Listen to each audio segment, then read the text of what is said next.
अंदाज नया, माध्यम नया, पॉलिटिक्स वाला। आओ राजनीति करें। क्या राष्ट्रीय स्वयंसेवक संघ ने भी राहुल गांधी की मुद्दे को मान लिया है? क्या राष्ट्रीय स्वयंसेवक संघ भी राहुल गांधी के साथ है, या भारतीय जनता पार्टी ने पिछले दरवाजे से जाति गिनने के लिए राहुल गांधी की बात को रखने के लिए आरएसएस को आगे किया है? नमस्कार, मैं पंकज मुकाती, पॉलिटिक्स वाला पीएम टाइम में एक बार फिर आपका स्वागत है। देश में इस समय जो सबसे बड़ा मुद्दा चल रहा है वह है जाति गिनने का, यानी जातिगत जनगणना का। कांग्रेस इस पर तेजी से जुटी हुई है। कांग्रेस के प्रमुख राहुल गांधी हर सभा में इसी मुद्दे को उठा रहे हैं और भारतीय जनता पार्टी इस मुद्दे से को दरकिनार करती हुई नजर आती है। पर 2023 के विधानसभा चुनाव और 2024 के लोकसभा चुनाव के नतीजों से ऐसा लगता है कि भारतीय जनता पार्टी इस दिशा में बढ़ने की सोचती है कि जातिगत जनगणना की जानी चाहिए। हालांकि भाजपा इस पर बिल्कुल भी राजी नहीं दिखाई देती है, सीधे सीधे तौर पर वह इससे इनकार करती है। लेकिन आरएसएस यानी कि राष्ट्रीय स्वयंसेवक संघ ने सोमवार को एक प्रेस कॉन्फ्रेंस में स्पष्ट किया कि जातिगत जनगणना होनी चाहिए। इसके क्या मायने हैं? क्या राष्ट्रीय स्वयंसेवक संघ राहुल गांधी की जाति जनगणना के पक्ष में है? बिल्कुल स्पष्ट तौर पे, जी हां, बिल्कुल स्पष्ट तौर पर राष्ट्रीय स्वयंसेवक संघ ने यह कहा है कि जातिगत जनगणना होनी चाहिए। ये जरूर साथ में जोड़ दिया कि इसका इस्तेमाल डेटा के लिए होना चाहिए, किसी भी तरह की चुनावी राजनीति के लिए इस जनगणना का इस्तेमाल नहीं होना चाहिए। यानी कि संघ चाहता है कि जनगणना हो, हिसाब किताब रखा जाए, लेकिन चुनाव में इसका इस्तेमाल नहीं हो, जो कि वो भी जानता है कि यह संभव नहीं है। चुनाव में इस जनगणना का उपयोग जरूर होगा, क्योंकि यह जनगणना सार्वजनिक की जाएगी, जातियों के बंटवारे सामने आएंगे। लेकिन भारतीय जनता पार्टी चूंकि इस जनगणना के खिलाफ दिखाई देती है, इसलिए संघ ये कह रहा है कि इसका चुनाव में प्रचार नहीं होना चाहिए, इसका चुनावी और राजनीतिक इस्तेमाल नहीं होना चाहिए।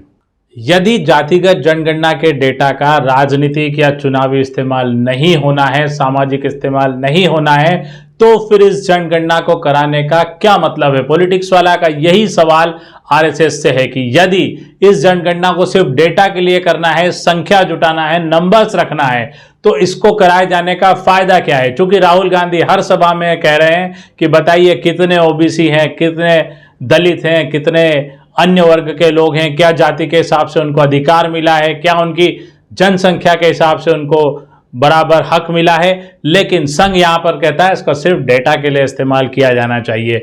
यह बड़ा ही एक शातिराना अंदाज है, कैसे सिर्फ डेटा के लिए किसी भी जनगणना को इस्तेमाल किया जा सकता है। यदि सिर्फ डेटा के लिए इस्तेमाल करना है तो इतना धन और खर्च करने की क्या आवश्यकता है? निश्चित तौर पर संघ को भाजपा से फीडबैक मिला है कि जाति जनगणना के पक्ष में बोलिए, या संघ भारतीय जनता पार्टी को नसीहत दे रहा है कि जातिगत जनगणना पर राहुल गांधी जो कह रहे हैं वह नीति सही है, उसके साथ चलिए, नहीं तो आगामी चुनाव में नुकसान होगा। जैसे कि हरियाणा में चुनाव सामने है, जम्मू कश्मीर में चुनाव सामने है। हरियाणा में दलित और जाट समुदाय की जातियां हैं, और अगर इसकी जातिगत जनगणना की बात नहीं होती है तो यहां पर भी बीजेपी को नुकसान हो सकता है, जो 2024 के लोकसभा चुनाव में दिखा है। ऐसा ही नुकसान भाजपा को उत्तर प्रदेश में भी दिखाई दिया है। बिहार में नीतीश कुमार चूंकि जातिगत जनगणना कर चुके हैं, वे इसके पक्ष में है। भाजपा ने उनके सहयोगी होने के बावजूद इन्हें रोका नहीं है, इसलिए बिहार में भाजपा का प्रदर्शन ठीक ठाक रहा है। ऐसे में अब यह देखना होगा कि भारतीय जनता पार्टी के सहयोगी तेलुगु देशम पार्टी, जनता दल यू के नीतीश कुमार और लोक जनशक्ति पार्टी के चिराग पासवान तीनों भाजपा से थोड़ा सा अलग सुर रखते हैं। तीनों जातिगत जनगणना की जब बात आती है तो राहुल गांधी के साथ खड़े दिखाई देते हैं। ये भी एक डर है, क्योंकि मोदी सरकार अल्पमत में तो नहीं कह सकते, लेकिन बहुमत अकेले भाजपा को नहीं है। ऐसे में वो सहयोगियों पर निर्भर है और सहयोगी जातिगत जनगणना के पक्ष में दिखाई देते। यानी कि आरएसएस के रास्ते भाजपा जातिगत जनगणना पर जाना चाहती है, या आरएसएस ने उन्हें नसीहत दी है। 2023 में भी संघ ने अपने राष्ट्रीय जो उनका समागम होता है प्रतिवर्ष, उसमें भाजपा को यह सलाह दी थी कि वह विपक्षी गठबंधन यानी कि कांग्रेस के नेतृत्व वाले इंडिया गठबंधन से डरे नहीं, लेकिन उससे सतर्क रहे और अपने बारे में सोचे, नहीं तो उनका वोट गिर सकता है। भाजपा ने उस नसीहत पर ध्यान नहीं दिया और भाजपा 300 से गिरकर 240 सीट के आसपास आकर सिमट गई। ऐसे में केरल से उठी ये आवाज की जातिगत जनगणना की जानी चाहिए, लेकिन उसका इस्तेमाल राजनीति के लिए नहीं किया जाना चाहिए। भाजपा को संघ की नसीहत है या भाजपा ने अपने एजेंडे को संघ के जरिए लागू करने के लिए ये आवाज उठाई है।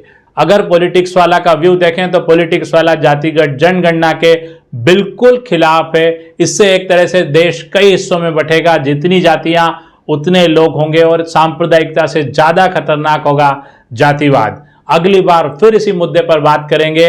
धन्यवाद, शुक्रिया। हमारे चैनल को लाइक और सब्सक्राइब करना न भूलें।